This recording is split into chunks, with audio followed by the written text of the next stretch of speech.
Um, I have this friend that I have gone to time and time again, and she's just a fantastic person to talk with, a great personality, but she's really overweight, and so she doesn't get out to meet people because she's maybe afraid or antisocial, but she's my friend and she'll hang out in the corner with me all the time, and I love her. But I've been going to her too much, like I want a wife from out of her. She's not capable of that, nor am I capable of being her husband. But what I'm thinking is that I'm going to her because she has nice things to say, but she doesn't return my phone calls like for months on end, and I keep going to her like a needy person. And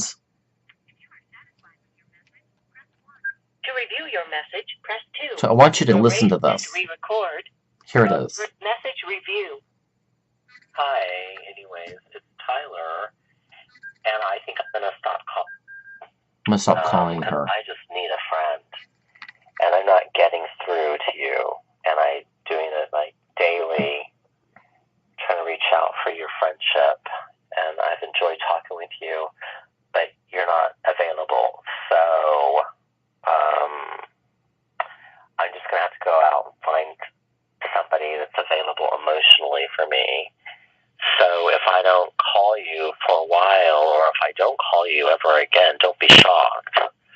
Don't hold your breath. I really need friends, and I just need people, and I don't know who, but I just need someone to come fill in my life and add to my life, and, they're around whenever I call them, and I'm around when they call me, and that's all, like, reciprocated, like, all the time.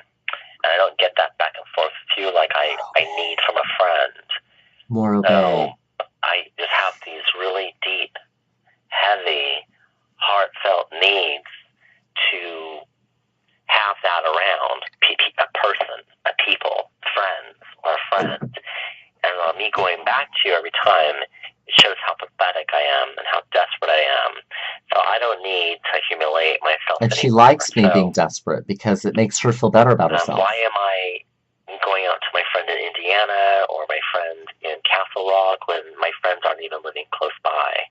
My friend in Indiana is more, present for me. But, I live in LA, and I live in a great city with some of the most beautiful people in the world, and rich people, and needy people, and homeless people, and educated people, and gay people that feel more accepting of their own gay side that I need in myself that maybe I can get from another friend. So maybe I just go out there and try to meet men, at some bars or something. The problem is that everything costs so much money. It's just so easy just to sit here at the apartment and call my friends. But you're one of them I've had on my list, and I'm not going to have to be looking at that number anymore.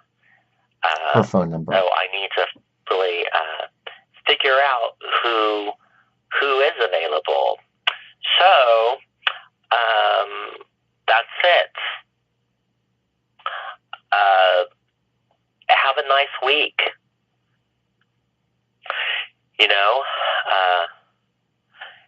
I hope your life is the best for you. And If you are satisfied with your message, press 1. To review your message, press 2. To send your message with normal delivery, press 1. To send your message with urgent delivery, press 2. Thank you. Message sent. Goodbye. Okay, so this person has a lot of health problems. And one of the issues was that, she thinks she's going to get laid off from her work. And so for about 3-4 years, she's been worried about this. And I've been talking to her about this like weekly or maybe monthly. She always brings it up. So there was a round being conducted, going through her work employees to see, quarterly, who's going to be eliminated and out of a job and laid off. So she wanted us to pray and everything. And so after that happened, I called her the next day to make sure everything was good. What's her message? And she wouldn't return my call.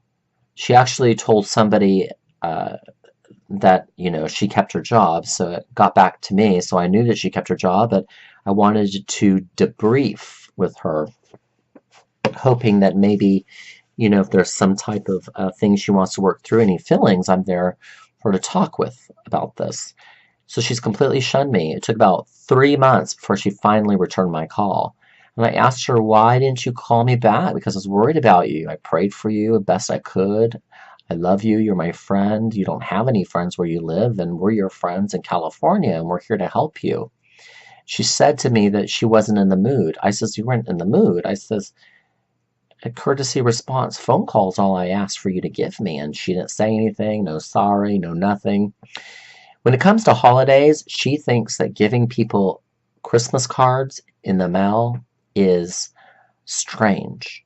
She thinks that when somebody's birthday is around the corner, if you send a card in the mail to them, she thinks it's strange. So she has like mental problems. She's very metaphysical, somewhat psychic, but why am I going back to this person? She's been such a strength for me because she's held out on conversations that have lasted more than several hours. She's been really interactive and excellent over the phone as my friend. I used to know her not just over the phone, but I used to know her as a friend in person. So I've decided to write this off. And I think she's given me a message that she thinks I'm weird. And so people don't like people demanding attention from people. And if you're one of the people that demand attention from people, stay in touch with me, because I understand people like you, and I want to give you as much attention as I can. And being able to give you attention is because I've learned things about my life, and you've learned things about your life that you tell me, and we resonate. And, when somebody calls, you call them back. It's called reciprocating. So this person that I'm cutting the ties, she already cut the ties off. I'm just accepting it. I think I'm going to just count my losses and just move on. The whole thing makes me very, very sad because, I believe that when we love our friends, we should love them forever. And when they get older, or you get older and you start making more money, it's easy to shun people and ditch people for your own career. I think that is selfishness, and I think that's part of the culture of narcissism. So we want to make sure that we don't do that to people. We want to make sure that we return people's calls out of respect, even if we don't have time for them or we don't want to talk to them. It's funny of how many people are not really busy, but they tell you they're too busy to return your call, when really they call people that they want to call, and they have their priorities, and they'll lie to you right there when they really do have time. See, if people aren't getting what they want from you, you're not going to hear them call you back. So, friends and people out there, when you go and select friends, be really aware that this is a trend in a lot of people in America, is to be nice, to see what somebody has, to sniff around, to size them up. And if they don't have what you have been wanting for yourself, you just don't really return their phone calls, and you tell them you're just too busy these days. I have had more than a dozen people say that to me, and I'm like seeing this habit, this routine that people go through. So when you meet somebody for the first time, be guarded. And if they ask you questions that make you feel uncomfortable, ask them why they're asking you that, because it makes you feel uncomfortable. Be really honest and don't let people walk all over you. Don't let them lead you on to think that they are your friends when really they're not. I want everybody to be very wise and to practice enlightenment, whatever that is for your spiritual practice, so that when these things happen, you can read a room pretty well, and you can read the person pretty well. And I really wish that for everybody. And that is my hope for you, is that you can, by this example I gave you, look at what's happening with your friendships and how needs are being met and how they're not being met. And if you're contrived, if you're straining yourself to keep that friendship with you, but it's not sticking, and you believed that they would be the person that you thought they were, but they really weren't, but you made it up in your own head, so you're kind of guilty for having been enslaved to this person's energy. Right off the bat, ladies and gentlemen,